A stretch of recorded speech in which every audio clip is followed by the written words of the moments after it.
Welcome to the No Budget Filmcast, the show where we dip into the independent film universe to highlight those little films that you might not have heard about elsewhere. Will you agree with our panel, or will our panel agree with each other? Tune in to find out. I am Milo Dennison, and with me, as always, is Claire Milan. Hello. And Cathal Feeney.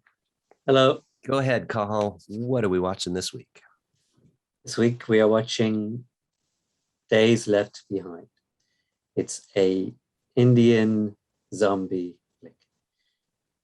It's set in a post-apocalyptic zombie world somewhere in India, and it focuses on this one character for the most part, who is nameless throughout the film, and he is living in this zombie world. It's not the kind of zombie film that you'd expect it to be, because he's not spending all day fighting off zombies and struggling for survival.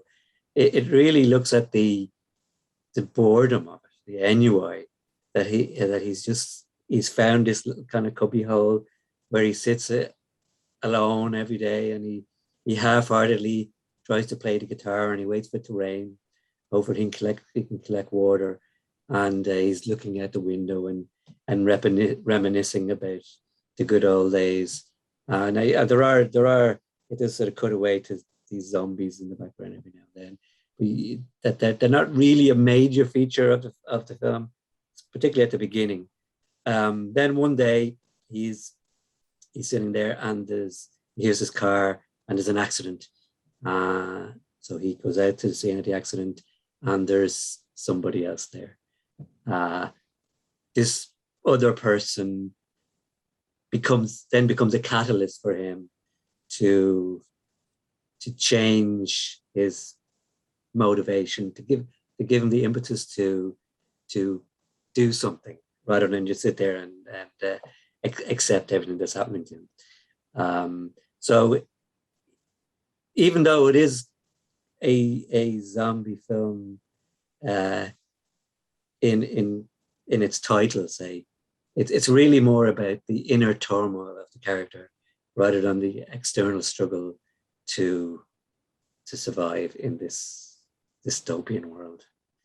Yeah, and I heard it was a zombie film. I don't like zombie films unless it's really comedic, like Shaun the Dead.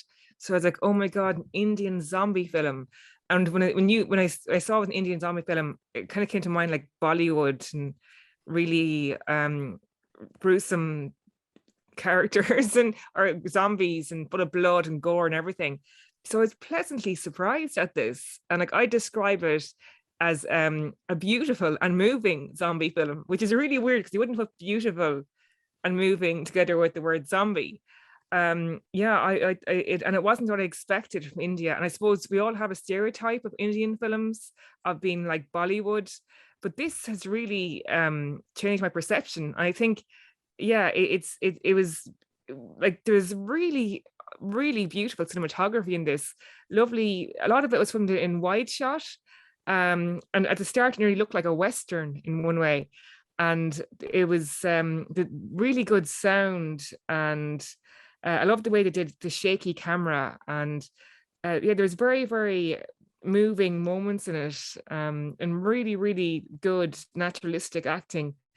And I was really, really surprised. And it's really, really well done. I really enjoyed it. I don't know if I enjoyed it as much as the two of you did.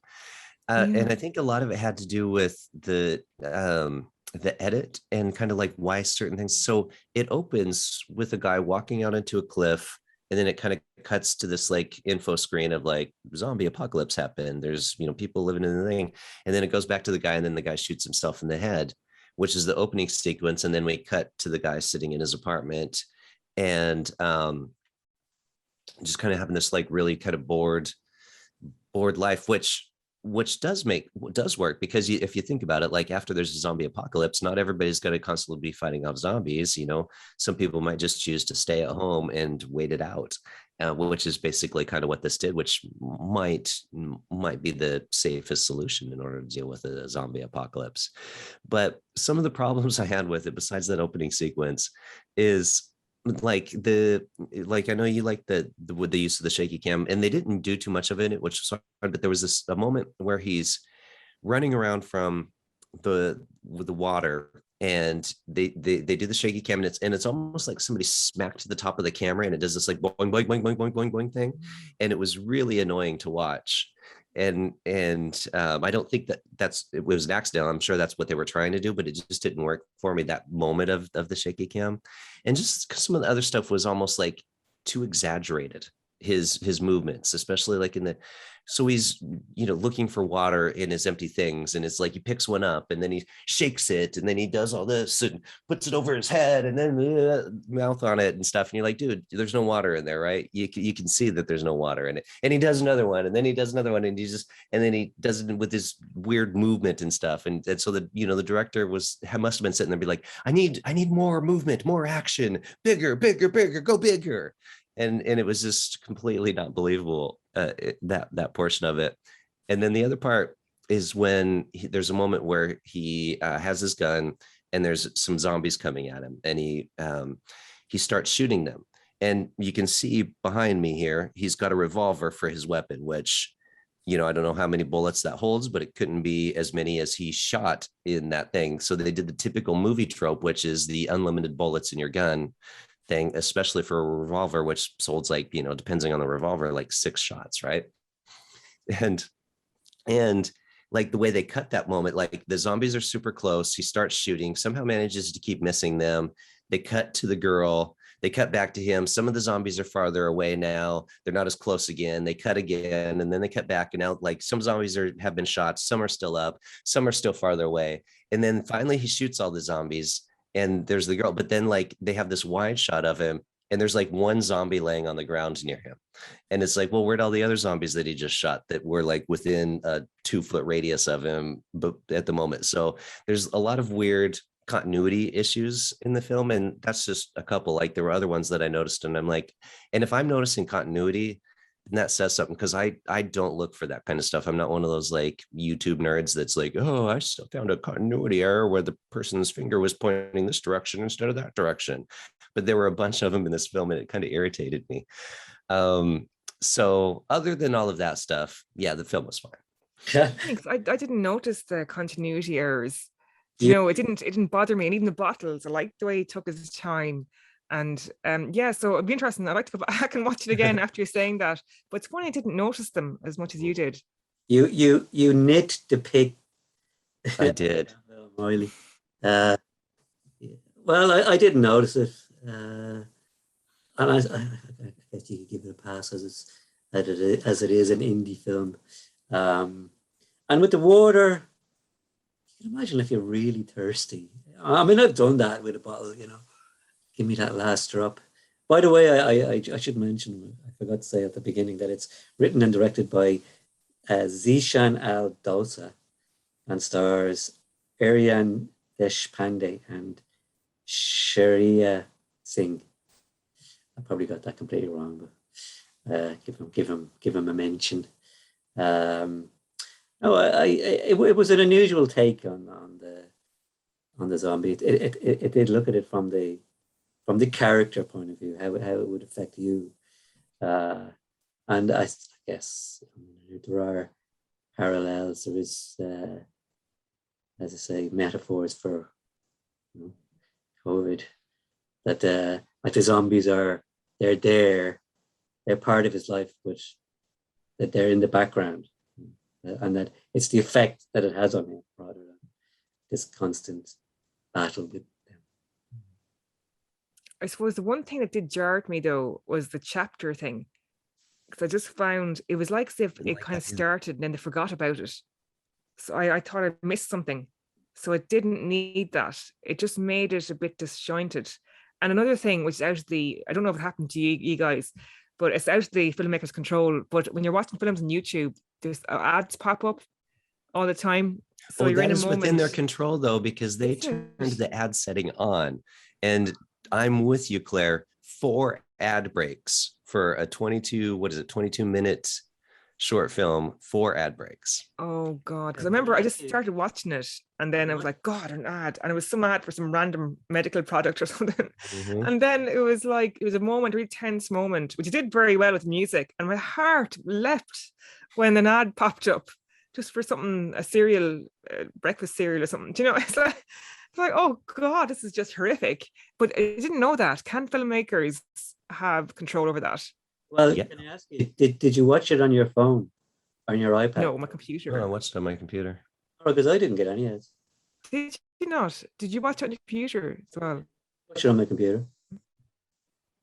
So can they take filmmakers ads on or You off? can Or just something? like yeah, I mean, so Okay. whoever owns that YouTube channel, like that has the video on it, which I'm assuming is the filmmaker, Mm. Pocket Films Indian Short Films. So Pocket Films Indian Short Films have an option when they upload the video of, do you want the ads in the beginning? Do you also want ads on the side? Do you want ads to pop up throughout the video? So they could say beginning and end only. They don't have to actually have the ads pop up during They the should video. have them at the very beginning. At Yeah. the end, you probably switch off, but at the Mhm. beginning, because it was really, it took away from the enjoyment of it, and people might switch off completely and say, "Listen, I don't want to bother watching this film just for their own sake." It was, yeah, really annoying. That is very annoying. It was very annoying having watched it and dealt with the ads. Yeah. But yeah, I agree with you on the breaks as well too, Claire, because it was like, why do you need these chapter breaks? Is this your way of showing that time has passed? Like, you didn't really need it. Like, No, it's kind of like it's like if he forgot about them or something. So mm, they didn't need that because the film would work without them, Mhm. completely. But it's interesting with the guns. Like, you feel obviously after the horrific thing that happened with Alec Baldwin, and the poor Helena, the poor DOP. You makes you think about guns in films a bit more. And I think this one, I get the impression they overlaid it with fire. I think because some of it looked a bit fake, which I'm glad it looked fake.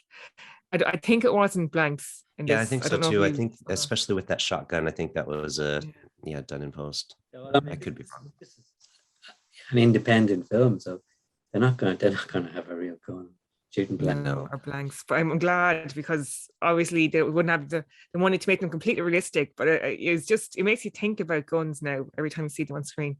Yeah, I read something in some television production actually came out after that and said that they're no longer using blanks, that any gun firing is going to be done in post going forward. And I think the technology is there. There's no reason why they need Yeah, to. it really is. And to make it really realistic, you don't need anything like that. But it was just interesting with this. I was just watching that. Yeah. Yeah. No, I think I was saying like on the shotgun as well. So he picks up the shotgun on the ground and starts using it, and like, how would he even know that there's shells in it, right? Like, it's just this random shotgun laying on the ground. You wouldn't necessarily know that it was loaded. So wouldn't you kind of check, especially if you're in a zombie? I get that you're not like necessarily firearm proficient, but like, if the worry is I've got one in my pocket that I know is loaded and a shotgun I just found on the ground and there's zombies coming at me, I'm going to want to shoot the zombies with a gun that I know is actually loaded. Yeah. Well, This guy deserved to be eaten by a zombie. Oh, that's really mean. I think you're missing the point. I think maybe I am. Maybe I'm cranky today. The point is that he was just bored. Maybe my sickness has made me cranky about zombie films. Exactly. But for me, like he was just bored out of his mind, and he'd more or less given up. And then in the end, he decided to keep on keeping on. So was the start a memory, or was it like an imaginary thing? With him No. shooting himself. I think that that Was that him shooting himself, or was that somebody else? I think that was him imagining shooting himself. Like he's bored out of his mind, so he's thinking of killing himself. I think that's what it means. Yeah, I got a bit confused with that bit. Yeah, he's thinking of committing suicide, and then he's lying on the table, and then he wakes up and like there's the spilled beans on the floor, so he's jolted back to reality. 1 minute he's thinking of killing himself, and he goes, "Oh, feck the beans," He switches from suicide to beings, and that's perfect. Like, I mean, you can be really depressed and thinking about life. Oh my god! And then something stupid, like you have spilled something or spilled milk or something like that, and you go, "Oh feck," or "Jesus, I forgot to go to the shops. It's going to close in 10 minutes." You know, it's the simple things, the real mundane things that you do worry about as well, or you worry about more, and don't think about the big questions. All right. Good advice. Well, Claire, you want to go first then? Yeah, so for me, I thought it was really good acting. It was, yeah, I thought it was a beautiful zombie film, which is a weird thing to say, kind of moving. So I'm going to give it 4 stars because I really liked it. Mm-hmm.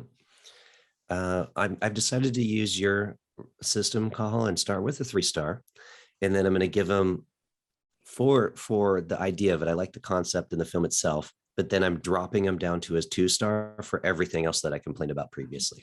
Oh my! So they're getting a 2-star. That was harsh. I thought you were going to back to 3. Yeah, I liked it. Like the way that the idea of it, and at every kind of change in the film, it went in a way I didn't expect, which I liked. So overall, as Shreya said, cinematography was good. Some of the zombie acting was a bit cheesy, I guess. But no, I thought it was very good. So I'll give it 4 stars. Well, there you have it. No budget audience, conflicted group today, 2 4-stars and 1 2-star. We'll throw the link below so you can, of course, watch it yourself and let us know what you think via a comment or reaching out to us on social media, which is at No Budget Show on Instagram, Twitter, or Facebook. And until next time, we'll say, see you later. Goodbye. Bye. But